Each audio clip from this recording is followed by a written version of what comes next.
చాలా డేస్ తర్వాత నేను మా ఫ్రెండ్స్ సిటీలోకి అయితే వచ్చేసాం. అది కూడా నా బర్త్‌డే సెలబ్రేట్ చేసుకోవడానికి. అండ్ ముందుగా మా 2 బైకులకి అయితే ఫుల్ ట్యాంక్ కొట్టించేసుకున్నాం. అలా 2, 3 రౌండ్లు వేసిన తర్వాత ఫైనల్‌గా మందికైతే వచ్చేసాం.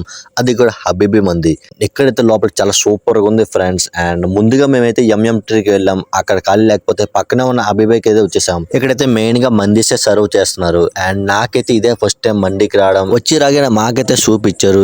ఇదైతే సూపర్ టేస్ట్ ఉంది మచ్చా. అండ్ ఇది తాగడం వల్ల మనకైతే ఫుల్‌గా ఆకలేస్తుందని చెప్పి మా ఫ్రెండ్ చెప్పాడు. ఇది తాగిన కొద్దిసేపట్లోనే మేము ఆర్డర్ చేసిన ఫస్ట్ ఐటమ్ అయితే మాకు వచ్చేసింది. దీని పేరైతే నాకు తెలియదు కానీ టేస్ట్ మాత్రం సూపర్ గా ఉంది మచ్చా. అండ్ నేనైతే చాలా ఎంజాయ్ చేశాను మచ్చా. ఒక్కొక్క పీస్ ఆ టేస్ట్ అండ్ ఇది తిన్న 10 నిమిషాల్లోనే మేము ఆర్డర్ చేసిన సెకండ్ ఐటమ్ వచ్చేసింది. మేమైతే చికెన్ ఆర్డర్ చేసుకున్నాం అండ్ మా ఫ్రెండ్స్ అయితే మటన్ ఆర్డర్ చేసుకున్నారు. దీని టేస్ట్ అయితే వేరే లెవెల్ ఉంది మచ్చా. కొంచెం కూడా వదలకుండా మొత్తం లాగిచ్చేసాం నేను మా ఫ్రెండ్. అండ్ లాస్ట్ గా బిల్ అయితే వచ్చింది. ఆ బిల్లుని చూడగానే గుండె ముక్కలు అయిపోయింది అనుకోండి. ఎనీవేస్ ఈ వీడియో కనుక మీకు నచ్చినట్లయితే లైక్, షేర్, కామెంట్ చేయండి అండ్ సబ్స్క్రైబ్ చేసుకోవడం మాత్రం మర్చిపోకండి. Thank you all.